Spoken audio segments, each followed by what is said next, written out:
Hello guys, welcome back to my channel Susmita Tanmoy blog. বন্ধুরা, তোমরা সবাই কেমন আছো? আশা করি ভালো আছো। আমি খুব ভালো আছি। আমি বড়দের আশীর্বাদ, ছোটদের ভালোবাসায় আমি অনেক অনেক অনেক অনেক ভালো আছি। তো যাই হোক, চলো নতুন ব্লগ নিয়ে এসেছি তোমাদেরকে। আগেই বলে দিই, শুভ পঞ্চমী। তো আজকের ব্লগটা হচ্ছে শপিং নিয়ে। পুজোর শপিং করেছিলাম, তো ভাবলাম তোমাদের সাথে শেয়ার করি। তো এবছরে আমি শপিংটা একটু বেশিই করেছি, তা ভাবলাম তোমাদের সাথে শেয়ার করি। কোনো বছরই আমি এরকম শপিং করিনি। তো যাই হোক, চলো দেখে নাও। আমি দুটো কুর্তি নিয়েছিলাম, তো আগেই দেখতে পেয়েছিলে। আর দারুণ একটা শাড়ি, ওটা আমার মা দিয়েছিল, শাড়ি ব্লাউজ সেট।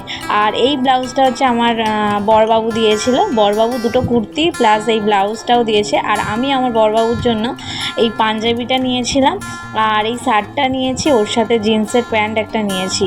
তো এইগুলো সবই আমি মিশো থেকেই নিয়েছি। আমি কোনো বাইরে থেকে শপিং করিনি, আমি ঘরে বসেই মিশোতে আমি শপিংটা করতে ভালোবাসি। আর এই হ্যান্ড ওয়াশটা নিয়েছিলাম আমার বড়বাবুর জন্য। তো তারপর দেখো বন্ধুরা, আমি আমার বাবুর জন্য মানে ছোটো বাবুর জন্য অনেকগুলো ড্রেস নেওয়া হয়ে গেছে, প্রায় অনেক অনেক মানে অনেকটাই। কারণ হচ্ছে ওর দিদুন দিয়েছে, ওর ঠাম্মি দিয়েছে, ওর বাবা দিয়েছে, আমিও দিয়েছি, ওর পিসি ঠাম্মিও দিয়েছে। অনেকগুলো ড্রেস দেওয়া হয়ে গেছে, প্রায় গুনে গুনে তো মনে হয় 12-13খানা ড্রেস হয়েও গেছে।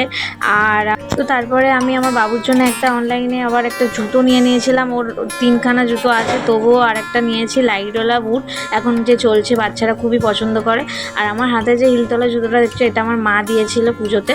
তো আমার শপিং কাদের কাদের ভালো লেগেছে প্লিজ কমেন্ট করে আমাকে বলো। টাটা।